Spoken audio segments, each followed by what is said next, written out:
Welcome to the channel. Today, we're diving into something that might make you uncomfortable, but it's backed by real psychological research. We're talking about everyday habits that could be signs of lower cognitive function. Now, before we go any further, remember that intelligence is complex and multifaceted.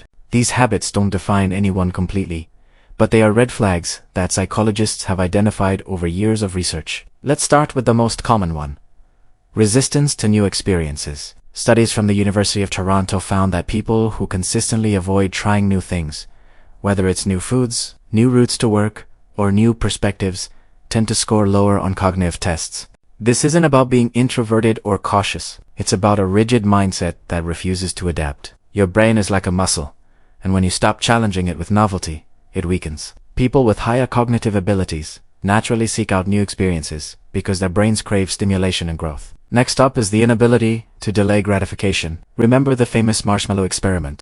Kids who couldn't wait for a second marshmallow showed lower academic performance years later. This translates into adulthood too. If you constantly choose immediate pleasure over long-term benefits, whether that is binge-watching shows instead of working on your goals or buying things you can't afford for instant satisfaction, you're demonstrating poor executive function. This is one of the key markers psychologists use to assess cognitive capability. Here's one that might surprise you: being consistently messy and disorganized. Now, we're not talking about a creative mess or occasional clutter. We're talking about chronic disorganization, where you can't find important documents, miss appointments regularly, and live in actual chaos. Research from Princeton University shows that physical clutter overloads your visual cortex and reduces your ability to focus and process information. People with higher cognitive function naturally create systems and order because their brains work more efficiently with structure. Let's talk about conversation habits. If you find yourself dominating every conversation, never asking questions,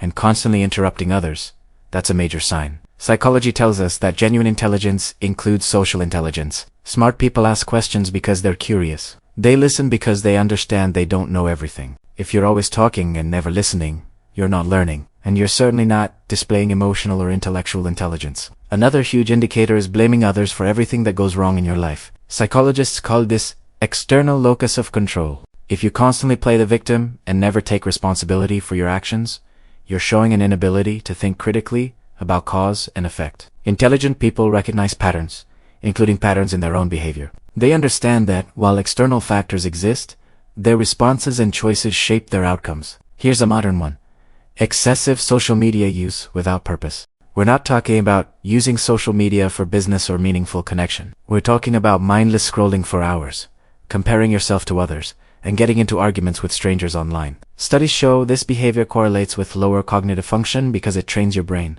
to seek constant stimulation without depth. It's the mental equivalent of eating junk food all day instead of nutritious meals. Let's address confirmation bias taken to the extreme. Everyone has biases, but people with lower cognitive ability refuse to consider any information that challenges their existing beliefs. They surround themselves only with people who agree with them and dismiss facts as fake news if it doesn't fit their narrative. True intelligence involves intellectual humility, the understanding that you could be wrong, and the willingness to update your beliefs based on new evidence. Finally, and this is crucial, never reading or learning outside of what's required. If the only time you read is when you absolutely have to, if you never watch documentaries, never take courses, never try to expand your knowledge voluntarily, your cognitive abilities will stagnate. The brain operates on a use it or lose it principle. Research consistently shows that lifelong learners maintain higher cognitive function well into old age, while those who stop learning show accelerated cognitive decline. Tiga News. Most of these habits can be changed. Intelligence isn't entirely fixed. Neuroplasticity means your brain can form new connections at any age. Start small. Try one new thing this week. Practice waiting before you gratify an impulse. Organize one area of your life. Listen more than you talk. Take responsibility for one thing you've been blaming others for. Read something educational. Challenge one of your own beliefs. Your habits shape your brain, and your brain shapes your life. Choose wisely.